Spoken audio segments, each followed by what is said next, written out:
국민의 이 민생을 제대로 챙기고 국민의 안전을 꼼꼼하게 챙기기 위한 변화여야지 어떤 정치적인 득실을 따져서 할 문제는 저는 아니라고 생각하고 있고.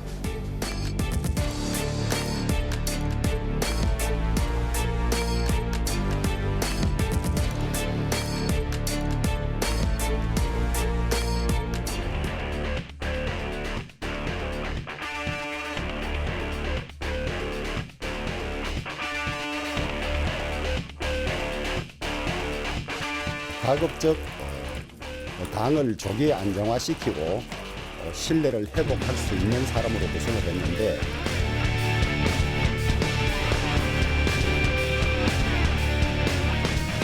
정말 익명 인터뷰하고 이렇게 당내에다가 이제 사고 치는 그거를 보면 진박보다 윤핵관이 결코 못하지 않습니다.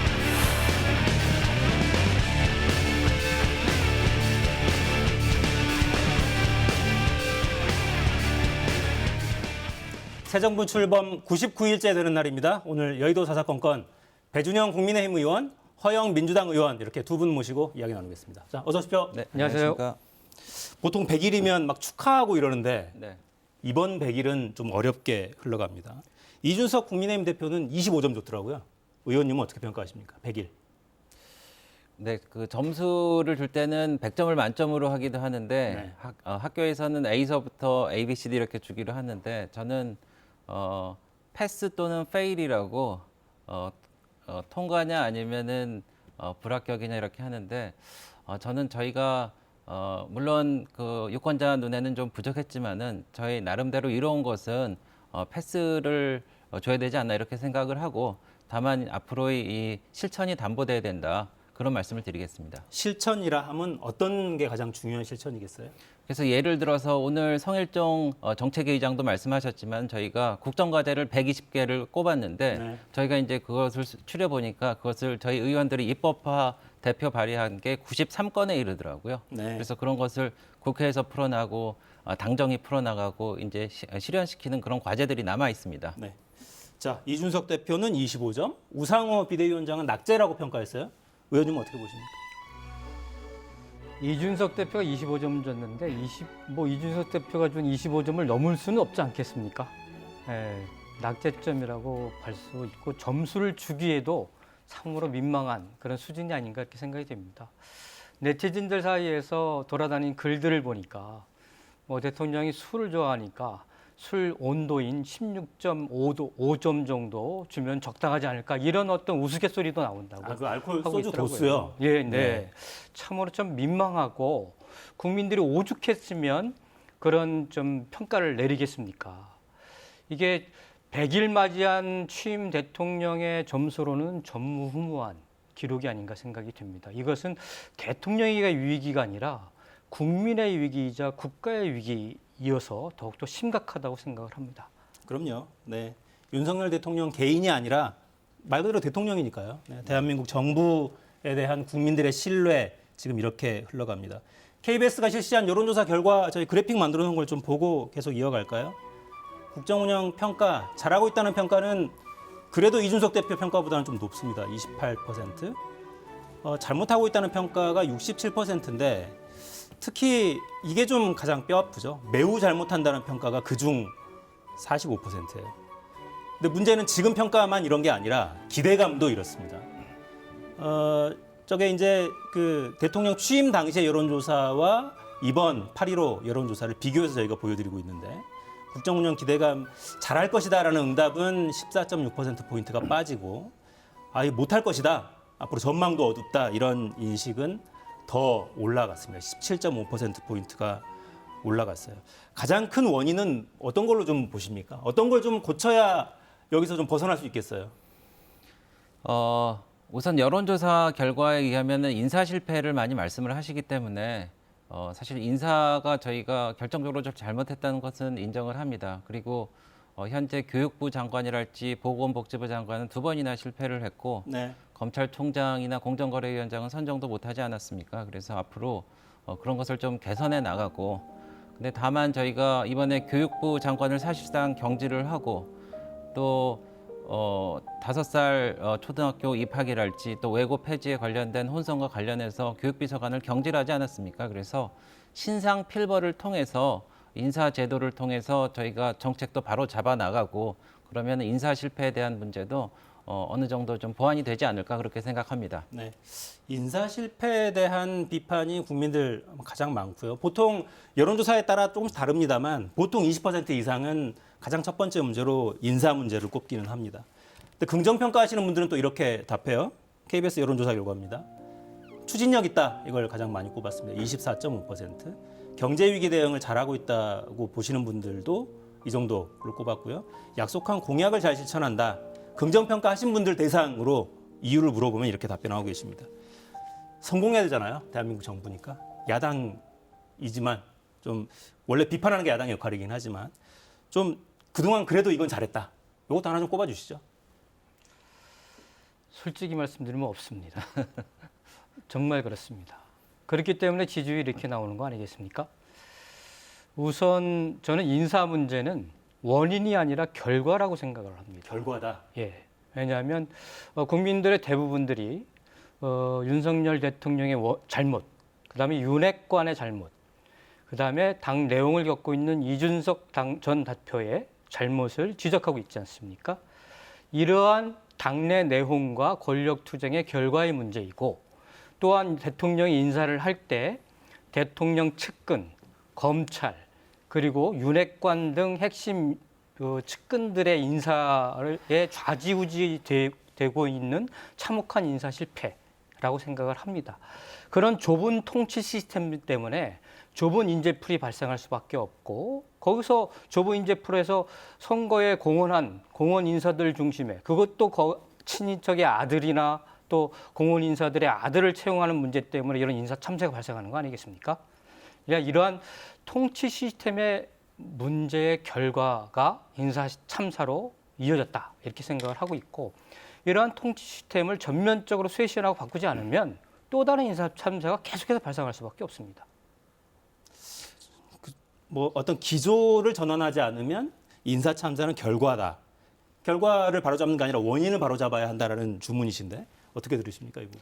글쎄 그 야당에서 한 말씀도 안 해주시니까 제가 좀 보완 설명을 좀 드려야 될 것 같습니다. 아까 그 KBS 여론조사 결과를 보고 제가 좀 생각한 게 있어서 말씀을 드리겠는데 첫 번째 보니까 추진력 있는 일자리라고 말씀을 하셨는데 사실 70년간 청와대 구중 궁궐 시대였습니다. 그래서 그것을 과감하게 혁파하고 이제 국민들 앞에 나온 것은 뭐 성과라고 봐야 됩니다. 예, 그리고 도어 스태핑이 좀 부대끼기도 하고 여러 가지 실언 논란이 있었지만은 그래도 국민 앞에 저렇게 낱낱이 원래 모습을 보여주고 소통을 위해서 노력한 대통령이 있었나 싶습니다.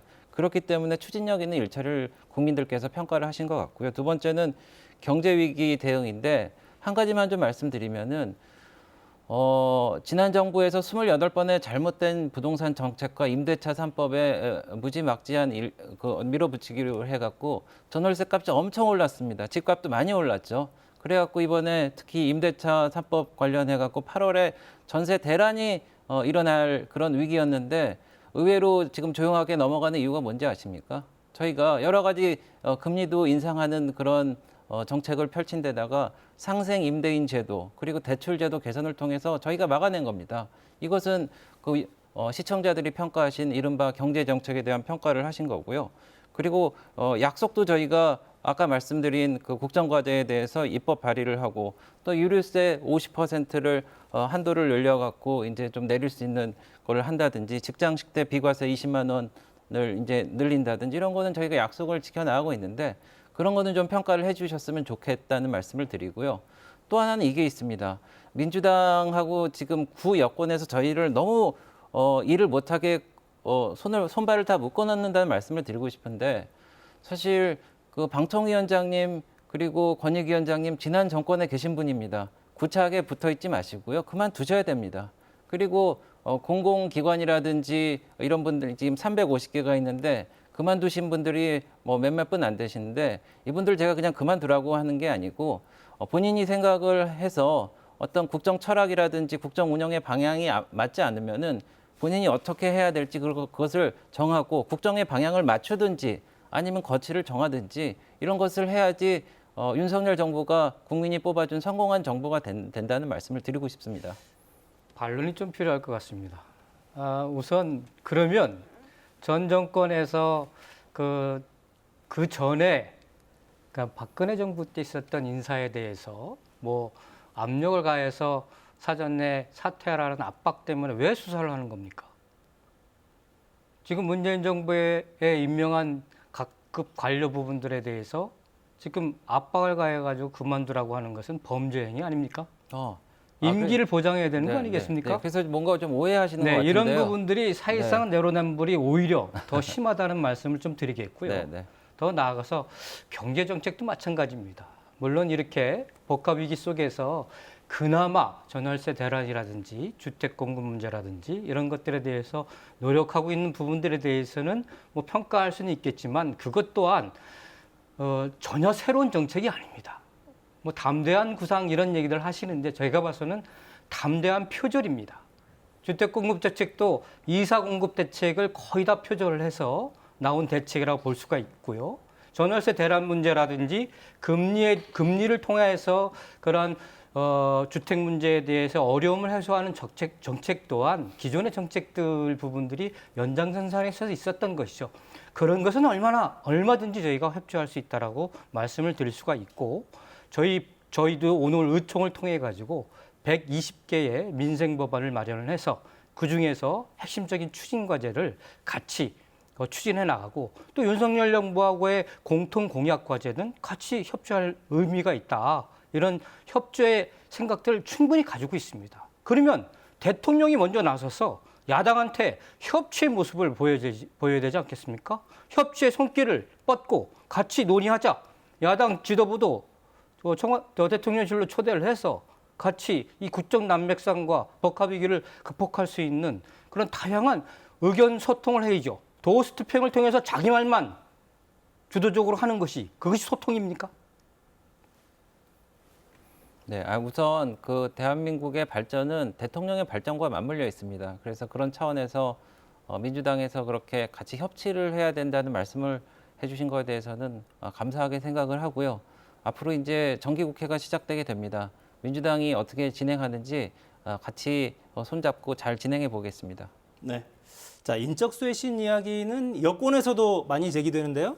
이 대통령 생각은 좀 다른 것 같습니다. 오늘 아침 출근길 발언 직접 들어보시겠습니다.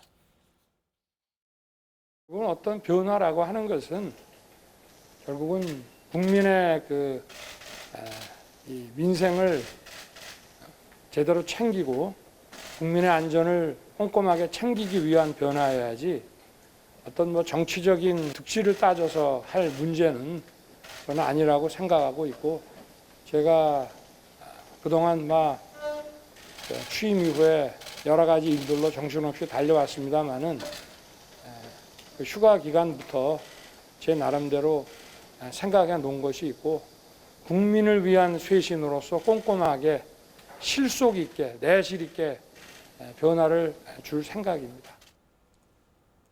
네. 그러니까 이번 연휴 전까지만 해도 아마 홍보수석도 바뀌고 비서실장도 바뀔 가능성이 높지 않겠냐 이런 관측들이 대통령실 안팎에서 흘러나왔고 그런 취지의 기사들도 굉장히 많았죠. 근데 오늘 대통령 발언을 보면 크게 손보지 않을 것 같다는 느낌이 더 많이 드는데요. 그러니까 그 교육비서관 바꾼 거 말고는 거의 이대로 갈 것 같다는 해석이 맞을까요? 글쎄 뭐 대통령께서도 여러 가지 보관이 있으실 겁니다. 그래서 우선은 휴가를 마치고 이제 생각하신 것은 오늘 뭐 도스패핑을 통해서 일단을 비추신 거라고 생각을 하고요. 그리고 저희가 8.15 경축사를 통해서 또 말씀을 하셨고 이제 8월 17일 날 취임 100일이 되지 않습니까? 그래서 구체적인 말씀을 좀 하시지 않을까. 그리고 특단의 조치 이게 있다면은 그때 나올 걸로 생각하고 그때 언론인들께서 좀 많은 말씀을 좀 하실 거라고 생각을 합니다. 그리고 지지율 관련해서 인사 문제가 많이 문제가 됐기 때문에 그분을 좀 중점적으로 저희가 대처를 해야 된다는 생각을 하고 있고요. 저희가 모르겠습니다. 제가 이거를 들고 나온 게 조금 명구스럽기는 합니다. 하지만은 지금 우리 국정 지지도가 떨어지기를 이제 기우제처럼 말씀하시는 분들도 계시고, 근데 저희가 볼 때는 일단 좀 바닥을 치지 않았나 좀 생각을 합니다. 여기 밑에 그 조원 CNI라든지 리얼미터의 조사 결과는 나와 있고, 뭐 이 구체적인 수치가 있습니다. 그래서 저희가 아까 말씀드린 사회부총리의 교체, 교육비서관의 교체, 그리고 도어 스태핑이 이제 좀 말씀들이 좀 정제돼 가십니다. 그래서 국정이 좀 차차 안정화되고 이제 취임 100일을 맞고 있고, 또 이제 미래에 대한 비전을 발표하고, 대통령이 잘못돼서 나라가 망하기를 원하는 국민이 어디 있겠습니까? 그래서 이런 추세로 저희가 좀 반전의 계기를 좀 삼고자 그런 희망을 갖고 있습니다. 인적 쇄신의 폭이 클 것 같아 보이진 않습니다. 확실한 건. 네. 뭐 28%대에서 30%대 조금 넘긴 것 같고, 지지율 변화에 대해서 의미를 부여하는 것은 아니, 그래서 면구스럽다고 하시잖아요. 또 다른 국민에 대한 참 죄송함을 더하는 기라 생각을 하고요. 지지율 변화의 의미는 그렇습니다. 제가 봐서는 국민들이 지금 수혜를 입어서 굉장히 고통을 받고 있지 않습니까? 그리고 또한 위기 상황에서는 안정감을 좀 희구하게 되어 있습니다. 이런 국민들의 열망과 기대가 반영된 것이죠. 여기서 더 무너지면 국민이 어려워지고 국가가 위기에 몰린다라고 하는 위기의식이 있는 것입니다. 이것을 윤석열 대통령의 지지율 변화라고 해석하는 것은 굉장히 오만하고 정말 적반하장격인 그런 해석이 될 수 있다. 이렇게 경고를 좀 드리고요. 내일이 취임 100일 아니겠습니까? 네. 그런데 오늘 뭐 3가지 포인트입니다. 휴가 기간부터 내가 생각해 둔 것이 있다. 그리고 꼼꼼하고 내실 있게 변화를 추구할 것이다. 이게 오늘 메시지인데 여기에 답이 다 들어있다고 생각을 합니다. 그런데 이것이 내일 취임 100일 기자회견을 통해서 나타날 텐데요.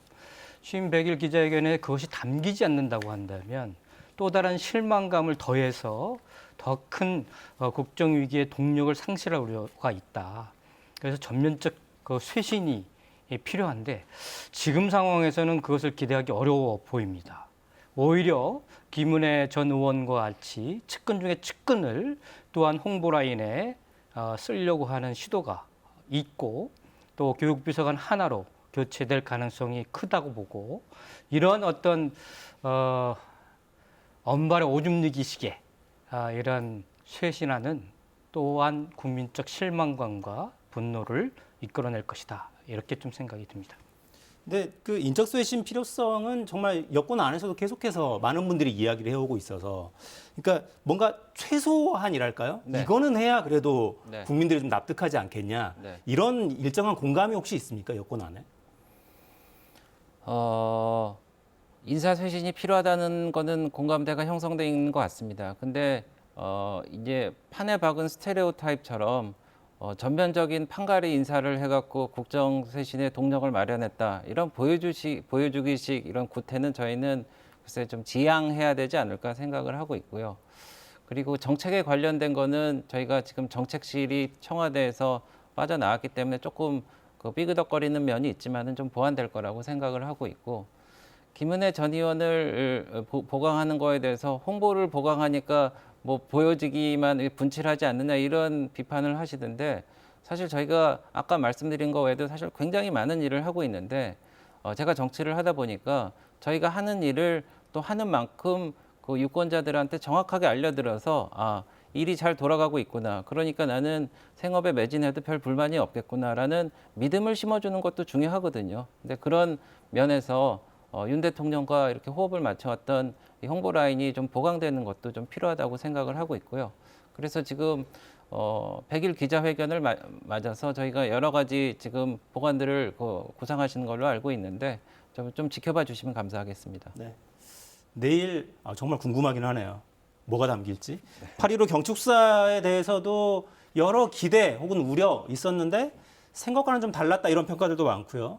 자, 어제 윤석열 대통령 8.15 경축사 그리고 야당 비판 차례로 듣고 이어가겠습니다. 과거 우리의 자유를 되찾고 지키기 위해 정치적 지배로부터 벗어나야 하는 대상이었던 일본은 이제 세계 시민의 자유를 위협하는 도전에 맞서 함께 힘을 합쳐 나아가야 하는 이웃입니다. 77주년 광복절에 식민 지배의 역사를 정치적 지배라 순화할 만큼 대통령의 메시지는 국민이 아닌 일본만 향해 있었습니다. 강제징용 피해자 배상, 위안부 문제 등 한일 간의 현안은 외면한 채 미래지향적 한일 관계라는 모호한 수사만 남발했습니다. 의원님께 다시 한번 칭찬할 기회를 드리겠습니다. 8.15 경축사 이런 대목은 좋았다. 난감한 표정을. 자유를 33번 언급하셨다 그러지 않습니까? 우리가 보통 광복절에 33번의 타종을 합니다. 이걸 염두에 둬서 철저하게 자유의 숫자를 세서 기획한 연설문인 것은 조금은 좀 의미가 있다고 생각을 합니다. 근데 자유의 의미가 과연 보수 진영에서 쓰는 자유의 의미의 범위를 넘어서지 못한 한계가 있다라고 생각을 하고요. 우리가 그러면 자유를 추구를 하면 대한민국이 어떻게 발전을 하는데, 그리고 자유를 추구를 하게 되면 국제관계가 지금 중미 간의 패권 전쟁 속에서 어떻게 발전할 수 있겠는데, 이런 것들에 대한 메시지가 부족했다, 이렇게 평가를 할 수가 있겠고요. 광복절 축사는 크게 대북, 대일본 메시지입니다. 근데 3.1절 그 경축사하고 광복절 축사는 대통령이 할 수 있는 최고의 메시지 전략이 담겨져 있어요. 대통령실에서 정말 열심히 준비하죠. 그러니까 이거. 몇 달간 준비하지요. 근데 뭐 닷새 정도 참모진들하고 준비를 하셨다고. 여러 감독도 여러 차례 하고 예, 준비를 그런데 치밀하게 하는데. 그런 의미에서는 역대 최악의 광복절 메시지가 아니었는가 생각이 되는데, 그것은 뭐냐면 역대 정권 같은 경우는 대북 메시지를 낼 때 북한과도 사전 조율까지 이루어진 메시지를 냅니다. 그래서 메시지를 냈을 때 호응을 유도를 하지요. 근데 이거는 뜬금없이 북한과의 아무런 조율 없이 대북한 제안을 했단 말입니다. 그것도 저는 담대한 구상이 아니라 좀 전에 표현을 했듯이 담대한 표절이다. 이거는 비핵 개방 3천이라고 하는 이명박 정부의 대북 정책을 고스란히 이름만 바꾼 표절 정책이다, 이렇게 얘기를 할 수가 있겠습니다. 정말 캐캐묵은 구상이거든요. 현실성도 없고 원칙도 없는 대북 퍼주기, 물론 비핵화를 전제 조건으로 한 것이겠지만, 그래서 참으로 참 안타깝고 무책임하다, 이런 좀 생각이 들었고요. 대일본 메시지도 마찬가지입니다. 어떻게 과거사에 대한 일본의 진솔한 사과와 법적 배상과 이런 것을 뛰어넘고 일본과의 공존과 공생을 이야기할 수 있겠습니까? 우리나라의 대통령실이 일본 총리의 대변인실입니까? 어떤 답을 주시겠습니까? 뭐 일본 총리의 대변인까지 세게 나왔는데요. 저는 말입니다. 그 광복절에는 자유라는 말이 33번, 아니 330번, 3,300번 나와도 맞다고 생각합니다.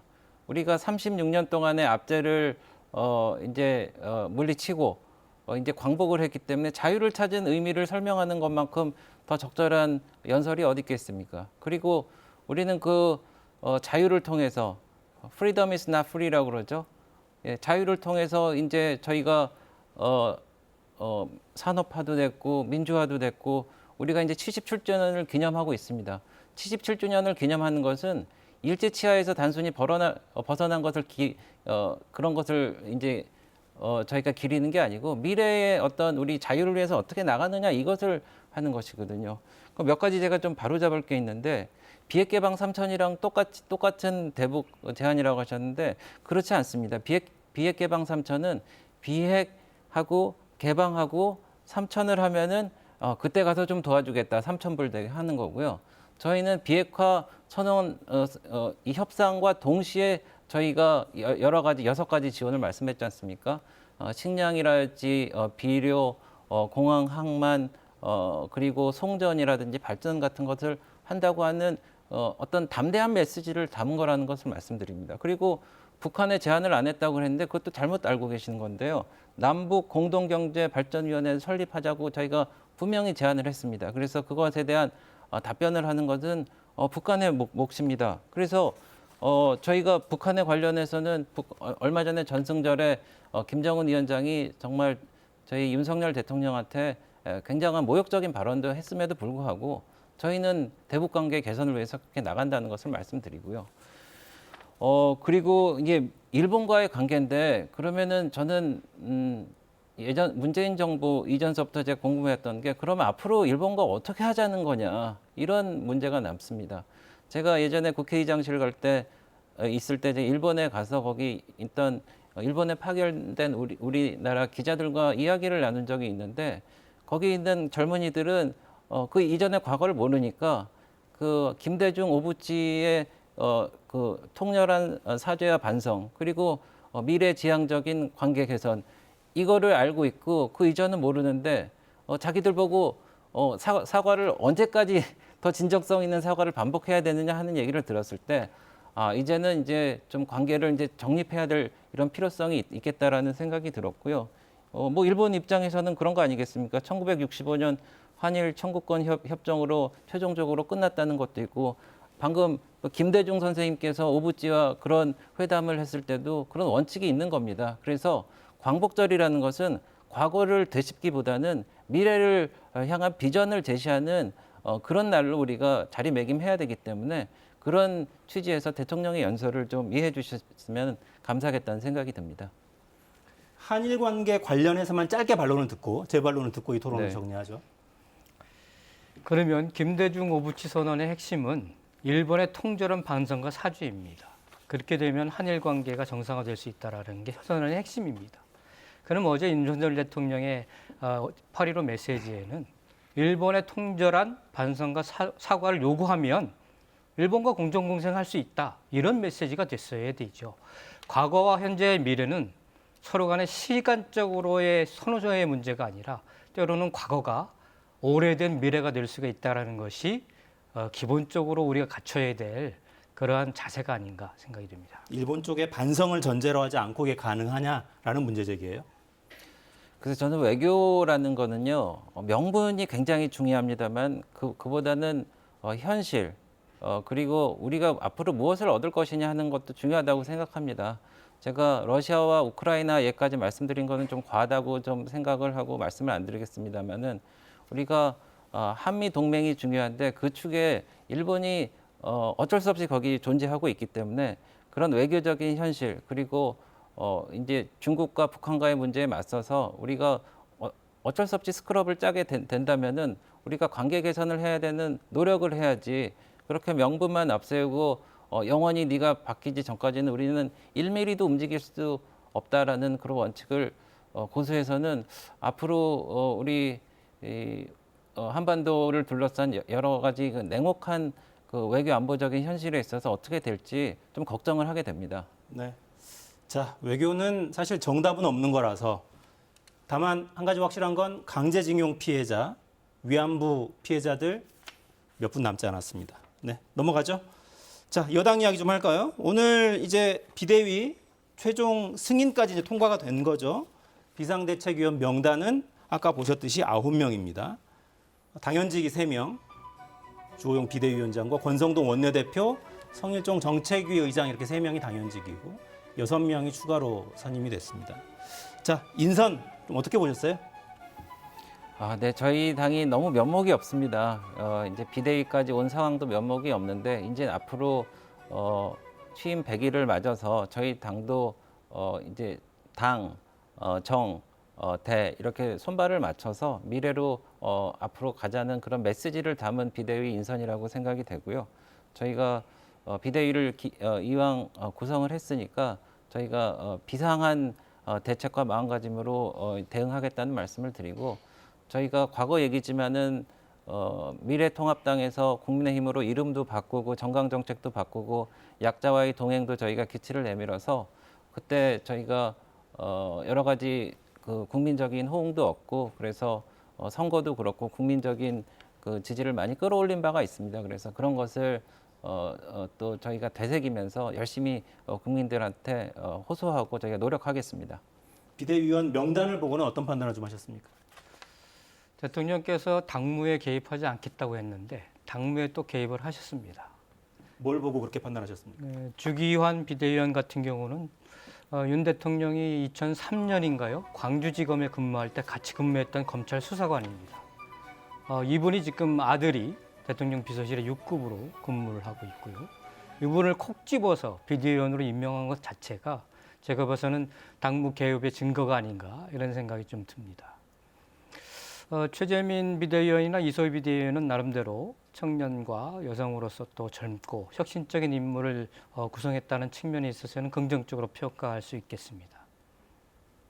자, 주기환 비대위원을 선임한 게 대통령의 당무 개입 증거다라고 해석하셨어요? 글쎄 뭐 그렇게 해석하실 수는 있을 텐데요. 야당 입장에서는.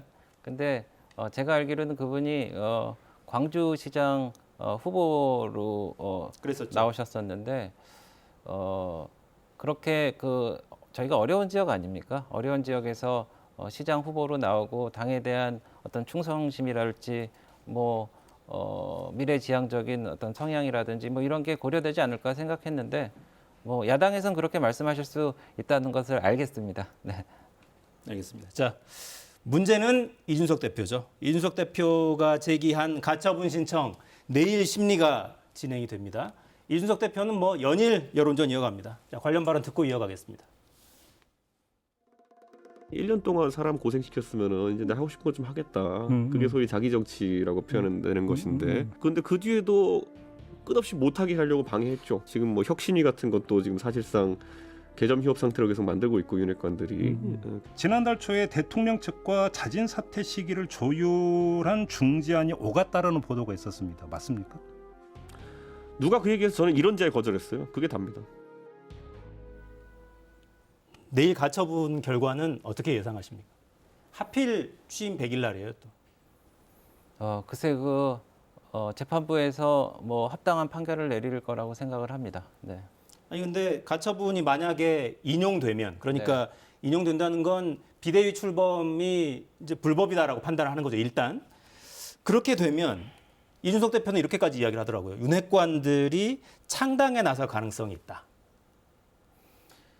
글쎄요. 근데 제가 정치를 하면서 늘 하는 얘기가 가정을 전제로 얘기하지 않는다는 그런 원칙이 있는데, 근데 뭐 가정이 얘기가 나왔으니까 제가 볼 때는 인용될 가능성이 그렇게 높지 않습니다. 외교 문제도 아까 그렇고요. 정치 문제에 있어서는 사법부에서 사법적 자제의 원칙을 견지하고 있어서 더군다나 이렇게 여당의 큰 이슈, 더군다나 저희가 의총이라든지 상임전국위원회라든지 전국위원회를 모두 통과한 사안입니다. 이것을 재판부가 임의적으로 이렇게 하기가 쉽지가 않을 거라는 것을 물어보시니까 제가 다시 한번 말씀을 드리고요. 그리고 이준석 대표가 참 우리 당의 소중한 자산이었는데 정말 좀 안타깝습니다. 과거형으로 말씀하시네요. 자산이었는데. 그래서 저희가 좀 이제 그만하셨으면 좋겠다 이런 생각을 저희가 하고 있죠. 그리고 일부에서는 당대표를 너무 바깥으로 다리 건너로 이렇게 거칠게 몰아 보낸 거 아닌가 이런 말씀을 하시는데, 이제 좀 점점 지나다 보면은 그 다리를 이제 스스로 이제 불살르고 계시지 않은가 이런 걱정들을 하고 헤어질 결심을 하고 가셨는지 모르겠지만은 우리 당에 또 지지하고 계셨던 분들이 이제는 또 헤어질 결심을 이쪽에서 또 하고 계시지 않나, 뭐 이런 복합적인 문제들이 있습니다. 그래서 다시 말씀드리지만은 이 당내 문제에 있어서는 당에서 결정된 대로 사법부에서 좀 받아들였으면 좋겠다라는 이런 희망을 갖고 있습니다. 네. 어떻게 흘러갈 걸로 전망하십니까? 정치적 문제를 사법적 판결에 의존하는 것은 옳지 않습니다. 그래서 좀 아쉽고요, 저도. 또한 그럼에도 불구하고 국민의힘 내부에서 정치적으로 어르고 달라서 내부적 해결을 했었어야죠. 그런데 이게 효력정지 가처분 신청이 제가 봐서는 뭐 50대 50으로 봅니다. 절차적 정당성에 사실상 심각한 하자가 있다라고 저는 보고 있고요. 그리고 지금 이런 이준석 대표와 윤핵관 또 윤석열 대통령 간의 당내 내용 문제는 뭐 조심스럽긴 하지만 이준석 대표의 워딩 속에서도 좀 나갈 테면 나가라. 난 남아있겠다. 뭐 이런 태도입니다. 그래서 이것은 신당이나 또 창당 신화로의 수순에 접어든 국면이 아닌가 이렇게 조심스럽게 전망을 해봅니다. 네. 총선까지는 아직 멀었는데 벌써 여당 내부에 진짜 100일도 안 됐는데요. 신당 이야기가 나옵니다. 자, 시간이 다 됐네요. 마무리하겠습니다. 허영, 배준영 의원 이렇게 두 분과 함께했습니다. 자, 감사합니다. 고맙습니다. 감사합니다.